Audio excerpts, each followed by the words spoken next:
ಅನುಮಾನ ಇದೆ ಸರ್ ಅದು ಒಂದು ದೊಡ್ಡ ಕಂಪನಿಗಳ ತಗೊಳ್ಳಿಲ್ಲ ಆಡಿಯೋ ಹೆಸರು ನೋಡಿ ಅಲ್ಲ ವಿಷಯ ಹೌದು ಇರಬಹುದು. ಆದರೆ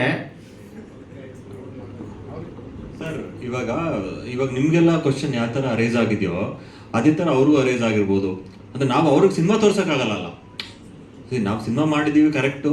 ಆಡಿಯೋ ಕಂಪ್ನಿ ತೊಗೊಂಡೇ ಇರೋದು ರೀಸನ್ನು ಏನಂತ ಹೇಳಿದ್ರೆ ಬಾಸ್ ಅಂತ ಟೈಟಲ್ ಇರ್ಬೋದು, ಅಥವಾ ಈ ಟೀಸರ್ ನೋಡಿ ಅವರು ಇದಿರ್ಬೋದು, ಅವರು ಮುಂದೆ ಏನಿರುತ್ತೋ ಸಿನಿಮಾದಲ್ಲಿ ಅಂತ ಗೊತ್ತಿಲ್ಲದಿರೋ ಪ್ರಶ್ನೆಗೋಸ್ಕರ ಬೇಡ ಅಂತ ಹೇಳಿರ್ಬೋದು. ನಾನು ರೆಗ್ಯುಲರ್ ಆಗಿ ಮಾಡೋ ಅಂತ ಆಡಿಯೋ ಕಂಪ್ನಿಗಳೇ ಬೇಡ ಮುಂದಿನ ಸಿನಿಮಾ ಮಾಡೋಣ ಜೊತೆಯಲ್ಲಿ ಅಂತ ಹೇಳಿದ್ರು. ಸೊ ಇಲ್ಲ ಸರ್, ಹಿಂಗೆ 2-3 ಡೇಸ್ ನಾನು ವೆಯ್ಟ್ ಮಾಡಿದೆ ಸರ್. ಹಿಂಗೆ ಕನ್ವಿನ್ಸ್ ಮಾಡೋಕ್ಕಾಗುತ್ತೆ? ಸಿನಿಮಾ ತೋರ್ಸೋಕ್ಕಾಗತ್ತೆ ಸರ್ ಬಿಫೋರ್ ರಿಲೀಸ್? ಹಾಂ ಸರ್, ನಾವೆಲ್ಲ ಎಕ್ಸ್ಪ್ಲೈನ್ ಮಾಡಿದ್ವಿ. ಸಿನಿಮಾ ಚೆನ್ನಾಗಾಗುತ್ತೆ ತಗೊಳ್ಳಿ, 100% ಸಿನಿಮಾ ತುಂಬ ಚೆನ್ನಾಗಿ ಬಂದಿದೆ. ಯಾಕೆ ಅಂತ ಹೇಳಿದ್ರೆ ನಾವು ಒಂದು ವರ್ಷ ನಾವು ನೋಡಿದಾಗ ಅಲ್ಲಿ ನಾವು ಒಂದು ಸರ್ಟೈನ್ ಆಡಿಯನ್ಸ್ನ ನಾವು ಇಟ್ಕೊಂಡು ನೋಡಿದಾಗ ಒಂದು 2-3 ಜನ ಲೇಡೀಸು ಇದ್ರು, ಮುಂದೆ ಸೀಟಲ್ಲಿ ಕೂತ್ಕೊಂಡು ಅಳ್ತಾ ಇದ್ರು ಲಾಸ್ಟಲ್ಲಿ ಕ್ಲೈಮ್ಯಾಕ್ಸಲ್ಲೆಲ್ಲ. ಅದು ಅವರ ರಿಯಾಕ್ಷನ್ ಆಗಿತ್ತು. ಆ ಥರ 2 ಸಾಂಗ್ ಇದೆ ಸರ್, 2 ಸಾಂಗ್ ಇದೆ.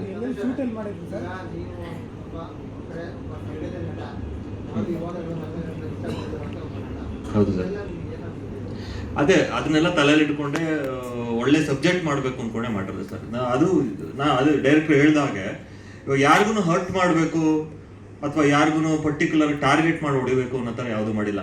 ಅವರ ತಲೆಯಲ್ಲಿ ಏನಿದೆಯೋ, ನನಗೆ ಕತೆ ಹೇಳ್ಬೇಕಾದ್ರೂ ಅಷ್ಟೇ ಅವರು ನನ್ನ ತಲೆಯಲ್ಲಿ ಇದಿದೆ ಸರ್, ಈ ಥರ ಇದೆ ನನ್ನ ತಲೆಯಲ್ಲಿ, ಈ ಥರ ಸಬ್ಜೆಕ್ಟನ್ನು ಮಾಡಿದ್ರೆ ನಿಮ್ಗೆ ಒಳ್ಳೆ ಎಂಟರ್ಟೈನ್ಮೆಂಟ್ ಫ್ಯಾಕ್ಟರ್ ಇದೆ. ಮತ್ತೆ ಜನಗಳು ಕೊಂಡ್ಕೊಂಡು ಇಂಟ್ರೆಸ್ಟಿಂಗ್ ಆಗಿ ಕ್ಯೂರಿಯಾಸಿಟಿಯಿಂದ ನೋಡ್ತಾರೆ ನೆಕ್ಸ್ಟ್ ಏನಾಗ್ಬೋದು ಅನ್ನೋ ಒಂದು ನಾವು ಸ್ಕ್ರಿಪ್ಟನ್ನು ತುಂಬ ಸ್ಟ್ರಾಂಗ್ ಆಗಿ ವರ್ಕ್ ಮಾಡಿದ್ವಿ. ಇದು ಬೇರೆ ಕಡೆ ಕುತ್ಕೊಂಡು ನಮ್ಮ ಫ್ರೆಂಡ್ ಅವ್ರ ತೋಟದಲ್ಲೇ ಕುತ್ಕೊಂಡು ಮಾಡಿದ್ವಿ. ಸೊ ಆ ಸ್ಕ್ರಿಪ್ಟಿಂಗ್ ಟೈಮಲ್ಲೇ ನಮಗೆ ಗೊತ್ತಾಯ್ತು ಆ್ಯಕ್ಚುಲಿ ಸಿನಿಮಾ ಹೆಂಗೆ ಬರ್ಬೋದು ಅಂತ. ನಾವು ಸಿನಿಮಾ ನೋಡುವಾಗ ನಮಗೆ ಎಲ್ಲ ಬರ್ತಾ ಇರುತ್ತೆ ಪರದೆ ಬೇರೆ, ಇವರೇ ದರ್ಶನ ಇವರೇ. ಅದೇ ಸರ್ ನಿಮ್ಮ ಅಭಿಪ್ರಾಯ ಸರ್, ಅದಷ್ಟೇ. ಅದೇ ಪರ್ಸೆಪ್ಷನ್ ಅಂತ ಹೇಳ್ತಾರಲ್ಲ ಸರ್. ಇವಾಗ ನನ್ನ ಪರ್ಸೆಪ್ಷನ್ ಬೇರೆ ಥರ ಇರುತ್ತೆ, ನಿಮ್ಮ ಪರ್ಸೆಪ್ಷನ್ ಬೇರೆ ಥರ ಇರುತ್ತೆ. ಬ್ಯಾಂಗ್ಳೂರು ಸರೌಂಡಿಂಗ್ ಅಷ್ಟೇ. ಬಂದಿಲ್ಲ. ಒಬ್ಬರು ಆ್ಯಕ್ಚುಲಿ ಹೈದ್ರಾಬಾದಲ್ಲಿದ್ದಾರೆ, ಪಾಯಲ್ ಚಂಗಪ್ಪ ಅಂತ ಮಾಡಿದ್ದಾರೆ.